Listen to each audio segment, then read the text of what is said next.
Kembali dalam program Parlemen di Radio masih bersama saya Yundar Kustanto dan Anda masih menyimak bersama kami. Disiarkan juga oleh Radio El Sinta, Si Radio dan juga Fit Radio. Ada pendengar ternyata Pak Arif dan juga Pak Arihat yang sudah bergabung bersama kami. Kita akan dengarkan ada Pak Joni ya di Semarang. Pak Joni, selamat siang. Ya, saya mau bertanya ini. Saya kemarin melihat membaca di koran begitu dari Menteri Perdagangan katanya untuk pantauan harga itu aman. Kemudian di Jawa Tengah pun juga dikatakan aman. Itu sepertinya mungkin kurang terlalu di pasar-pasar belusukan seperti kurang gitu ya. Karena beberapa stok kemungkinan nanti saya ini kan juga pedagang. Ini sudah mulai agak kurang stok begitu, khususnya seperti adanya ini minyak goreng, terus kemudian ada cabai itu disampaikan oleh sales-salesnya itu mungkin ada kenaikan menjelang Lebaran. Ini benar-benar atau tidak bisa dikonfirmasi begitu. Baik, itu aja Pak ya. Ada lagi Pak Joni? Ya, karena menurut dari kiriman dari Malang itu khususnya cabai menjelang Lebaran itu katanya naik harganya kemungkinan kayak gitu. Jadi kan ini juga waspada karena juga pandemi COVID segala sulit semua Pak. Oke. Baik. Ya. Terima kasih ya Pak Joni ya. Ini menyampaikan minyak goreng cabai tadi Pak. Bagaimana Pak? Termasuk juga pandemi ya. Saya sebenarnya juga ingin bertanya berkaitan dengan menjelang Idul Fitri ini, pantauannya nanti Ramadan Idul Fitri daya beli masyarakat bisa naik nggak kira-kira kalau melihat kondisi ini? Mungkin ke Pak Arif dulu ya, silakan Pak Arif. Pertama kaitannya minyak goreng, untuk minyak goreng saya pikir masih aman Pak Joni begitu. Jadi gini, kita ada yang namanya price leader. Apa itu Pak?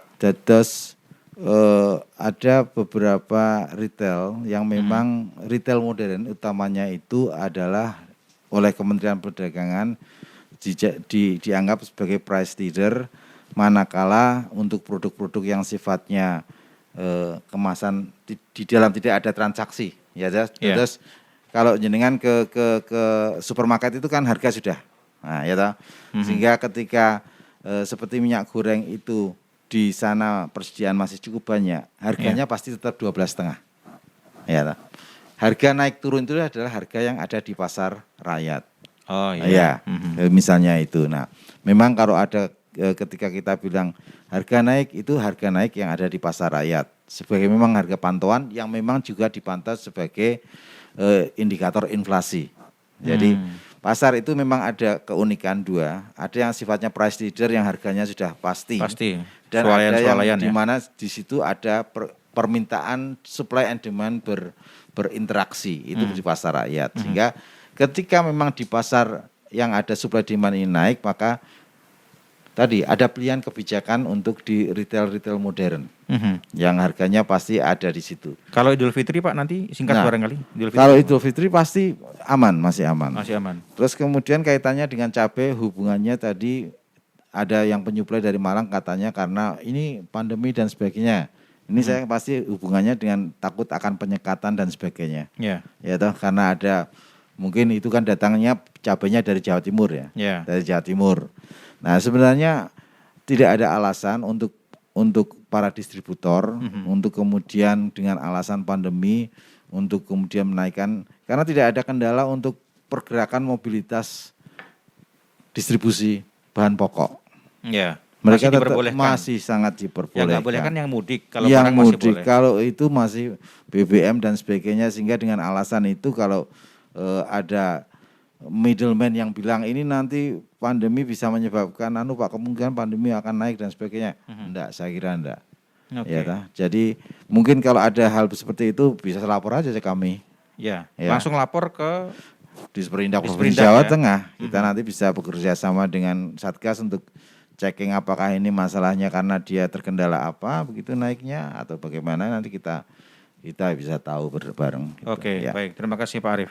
Pak Rihat, di sesi akhir ini barangkali disampaikan juga Pak, ini kan Ramadan Idul Fitri pasti nanti akan ada pergerakan atau perputaran uang juga ya. Tapi kalau dilihat sekarang masih pandemi juga, efek masih terasa meskipun tidak terlalu berat lah. Ini bagaimana kemudian agar menjaga stok juga dan sekaligus menjaga daya beli masyarakat. Apa yang perlu dilakukan Pak Rihat, silakan. Ya, saya kira memang walaupun pemerintah sudah melarang ada mudik, tetapi melalui peraturan Menteri Perhubungan nomor 13 tahun 2012 itu kan ada 8 wilayah aglomerasi. Ya, termasuk Semarang, Grobogan, Demak. Ya, kan di Jawa Tengah ada 2 wilayahnya, Semarang, yaitu Semarang, Kendal, Demak, Ungaran, dan Purwodadi. Kemudian Solo Raya itu ada Kota Solo, Sukoharjo, Boyolali, Klaten, Wonogiri, Karang, dan Sragen. Artinya di wilayah itu pasti ada pergerakan. Ada pergerakan. Barangkali tadi yang saya sampaikan di awal, Lebaran itu tidak hanya bicara soal keagamaan, karena tapi juga ada budaya. Artinya saya membayangkan di 2 wilayah ini, wilayah aglomerasi, pasti terjadi peningkatan perekonomian. Jadi peningkatan baik itu dari sisi pangan maupun sandang. Harga naik juga di sini juga akan ada ya. Pasti itu pasti otomatis juga mengikuti. Stok juga nanti akan berkurang atau dinamis di situ ya. Ya, itu dan juga di wilayah lain. Jadi wilayah lain walaupun tidak masuk di wilayah aglomerasi dan tidak diperbolehkan untuk melakukan perjalanan, tetapi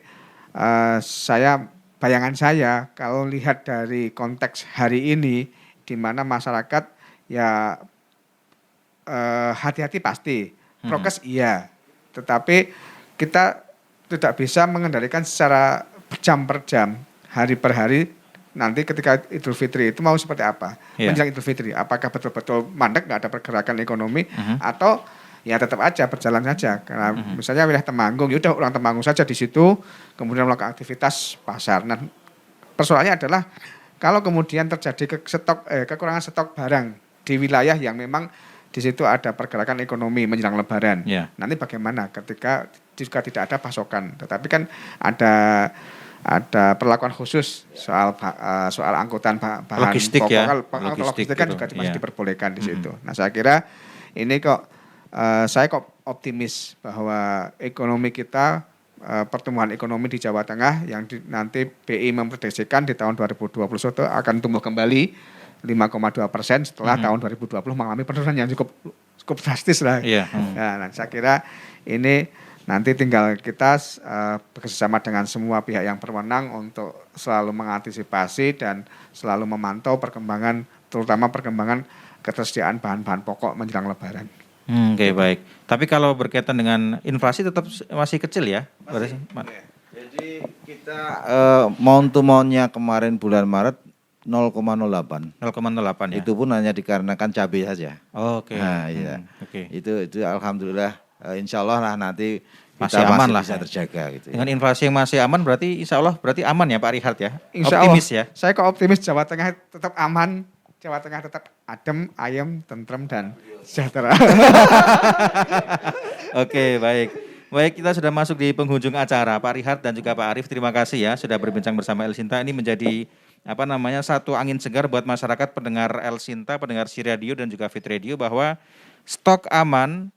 Harga juga masih terjangkau meskipun ada kenaikan tapi dikatakan tadi tidak cukup signifikan dan tadi disampaikan oleh Pak Rihat kita harus tetap optimis bahwa nanti di Idul Fitri meskipun tidak mudik kita masih bisa merayakan Idul Fitri dengan makan enak, kira-kira begitu. Terima kasih, saya Yundar Gustanto undur diri dalam program Parlemen di Radio. Selamat siang, sampai jumpa.